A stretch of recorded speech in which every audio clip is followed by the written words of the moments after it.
சென்னையில் சிறுசேரி, தாம்பரம் உள்ளிட்ட பகுதிகளில் மழைக்கு வாய்ப்பிருப்பதாக தனியார் வானிலை ஆர்வலர் பிரதீப் ஜான் தெரிவித்திருக்கிறார். அண்மை செய்தியாக பார்த்து வருகிறோம். மேக கூட்டங்கள் OMR சாலையை நோக்கி நகர்வதாகவும் அவர் தெரிவித்திருக்கிறார்.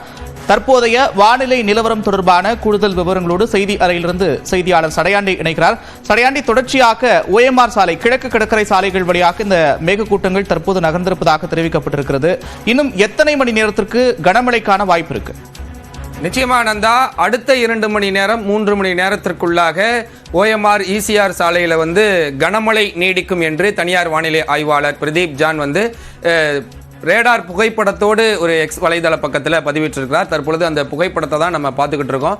சென்னையை ஒட்டி இருக்கக்கூடிய பகுதிகளான தாம்பரம், குண்டூர், திருமழிசை ஆகிய பகுதிகளெல்லாம் மேகக்கூட்டங்கள் சூழ்ந்து இருக்கக்கூடிய காட்சிகளை நம்மால் பார்க்க முடிகிறது. தொடர்ந்து இந்த மேக குவியல்கள் கடலிலிருந்து நிலப்பரப்பை நோக்கி நகர்ந்து வந்தே கொண்டிருக்கின்றன.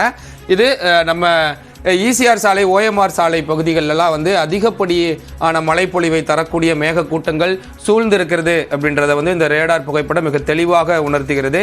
எனவே அடுத்த 2 மணி நேரத்திற்கு அல்லது 3 மணி நேரத்திற்கு இந்த கனமழை நீடிக்கும் என்பதையும் நம்மால் புரிந்து கொள்ள முடிகிறது. அது மட்டுமல்ல, தமிழ்நாட்டில் பல்வேறு மாவட்டங்களில் அடுத்த 3 மணி நேரத்திற்கும் மழை இருக்கும் என இந்திய வானிலை ஆய்வு மையமும் எச்சரிக்கை கொடுத்திருக்கிறாங்க.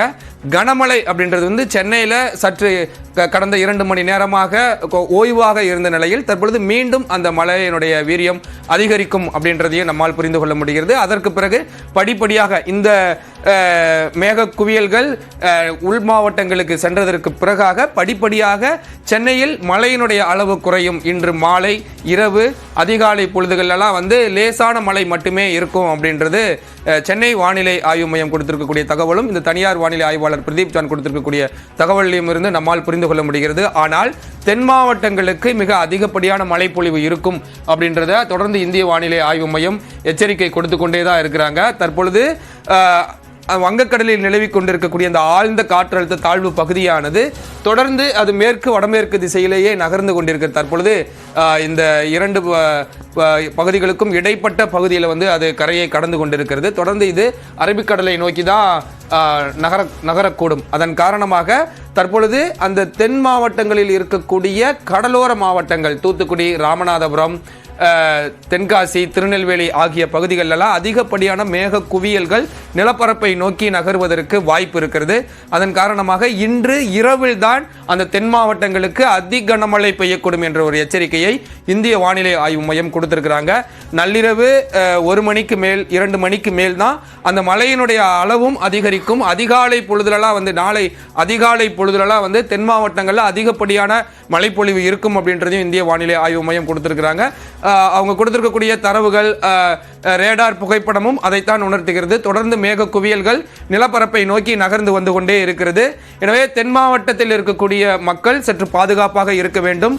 தாழ்வான பகுதியில் இருக்கக்கூடாது. அதிகனமழை அப்படின்றது 20 சென்டிமீட்டருக்கு மேல் பெய்யக்கூடிய ஒரு மழையின் அளவு. அதுவும் இன்று மாலையிலிருந்து அதிகாலை வரை கிட்டத்தட்ட ஒரு 6 மணி நேரம் 7 மணி நேரத்திற்குள்ளாக 10 சென்டிமீட்டர் 20 சென்டிமீட்டர் மழை அப்படின்றது மிகப்பெரிய மழையாகத்தான் பார்க்கப்பட இருக்கிறது. எனவே வட தமிழ்நாடு இருக்கக்கூடிய பகுதிகளில் சற்று மழை குறையும் படிப்படியாக இன்று மாலையிலிருந்து. தென் தமிழ்நாடு ஒட்டி இருக்கக்கூடிய கடலோர மாவட்டங்களில் இன்று மாலையிலிருந்து மழை படிப்படியாக அதிகரிக்கும் அப்படின்றது தான் இந்திய வானிலை ஆய்வு மையம் தகவல் தெரிவிச்சிருக்கிறாங்க. நன்றி சடையாண்டி, விரிவான விவரங்களுக்கு.